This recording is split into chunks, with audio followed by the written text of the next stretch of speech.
An Elms College professor is co-leading a project to get more young girls interested in STEM, science, technology, engineering, and mathematics.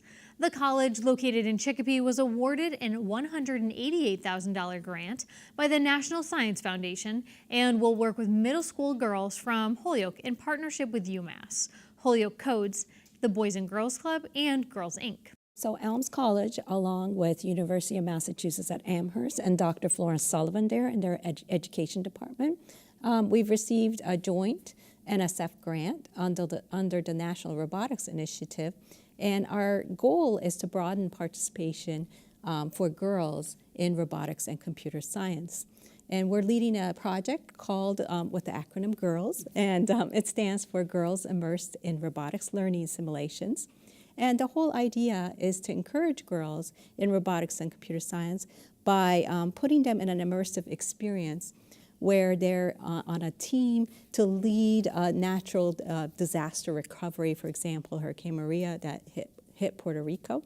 And they will be working with drones and little robots on the land to go out and rescue people and deliver supplies and things like that. And we believe that this experience will really improve their self-confidence and interest in going into careers in computer science and robotics. So let's talk a little bit about the mission of Girls Inc., Meghan, and what you're involved in and how you became involved in this project.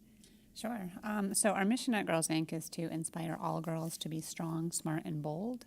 And the girls who are involved in this project are actually enrolled in a Girls Inc. program called Eureka. And so Eureka is a 5-year college and career readiness program. So our girls are in the program for 5 years. The idea is to get them, give them the resources and the confidence to go to college, and also to go to college and study STEM. And so our program is an immersive program.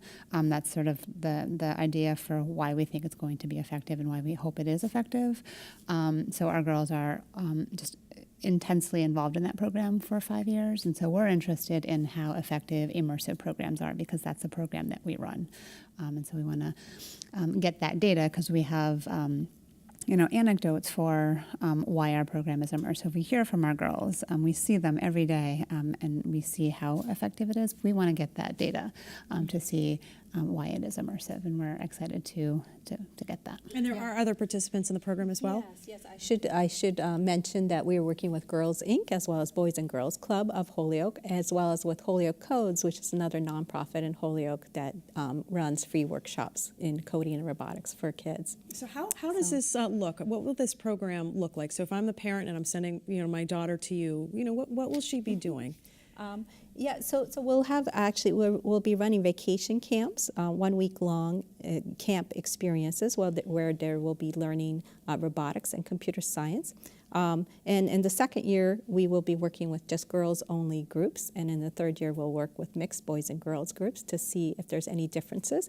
And some groups will just receive a robotics curriculum and learn how to work with the drones and the robots.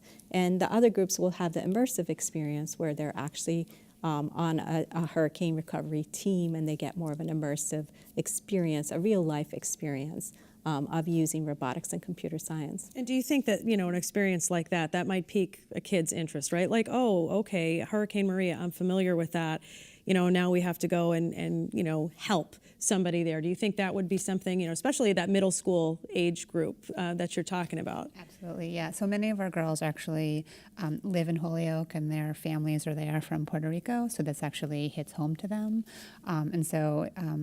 And also many of our girls, when we talk to them about their career aspirations and what they want to do, they want to help. They want to serve their community. They want to find a way to help. And so this actually marries those two very well, and I think that they're going to be really interested in it. And I'm excited to be involved and see it too. And for somebody who might be a little bit intimidated, maybe there's a young girl who's like, robotics, like how am I gonna build a robot?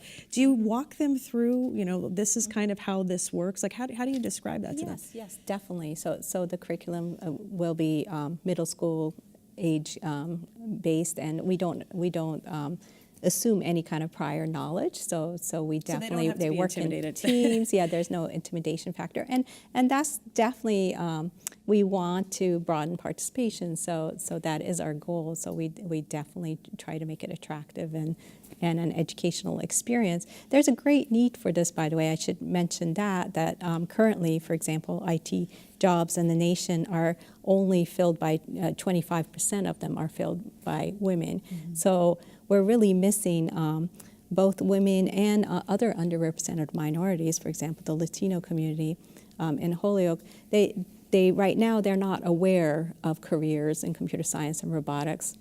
And we really want to reach out to that community to interest them in these careers. And as we know, I mean, computing is now affecting all careers, so it's very important to target those students that we're missing to make sure that they're aware of STEM careers and education. And opportunities out there as well. What are you hearing from some of the girls that you work with? So we haven't told our girls about this program yet, okay. but we've actually partnered with Holyoke Codes quite a bit because they're actually just down the street from our center. So they go over there quite a bit to do different workshops with them, and all of those workshops are, they're hands-on. A lot of them are simulations for real-world experiences, and so I know that they're going to love this program because it's very similar to what Holyoke Codes has done with our girls before. And so in your experience, when you talk about the low numbers of women in the field, what do you think the reason is? Well, there's no easy answer, really, but I think it's probably just societal expectations and stereotypes, the same reason we don't have enough women politicians or women in business and so on. And it's sometimes very hard to break those stereotypes. There is that intimidation factor that you were talking about. Maybe this career is too technical for me, I'm not going to be good at it, or something like that. So I think it's hard to break those stereotypes, but I think early exposure is really key, to reach them when they're young, and both in schools as well as in after-school activities like Girls Inc., to give them these STEM experiences so they can gain that self-confidence and realize that they can do this and that it's okay to go into these careers and pursue them. Right, and as somebody who's coordinated all of these different programs as well, I think that vacation time slot that you're talking about, that has to have a lot of advantages as well, right? Absolutely, yes, because then our girls can come, they can come for an extended period of time, they can be immersed in that program, so absolutely, yeah. Do you mind if I jump in and sure. add to what you're saying? Mm-hmm. So the Eureka program is actually developed by our national Girls Inc. national organization, and it's developed in answer to that trend that women, especially women of color, are really underrepresented in STEM fields, and those STEM fields tend to be interesting, high-paying, creative, room for advancement, and so they found that in their studies that in middle school, that's when girls tend to lose interest in STEM because they don't have the role models, because they don't see it as something that girls can do.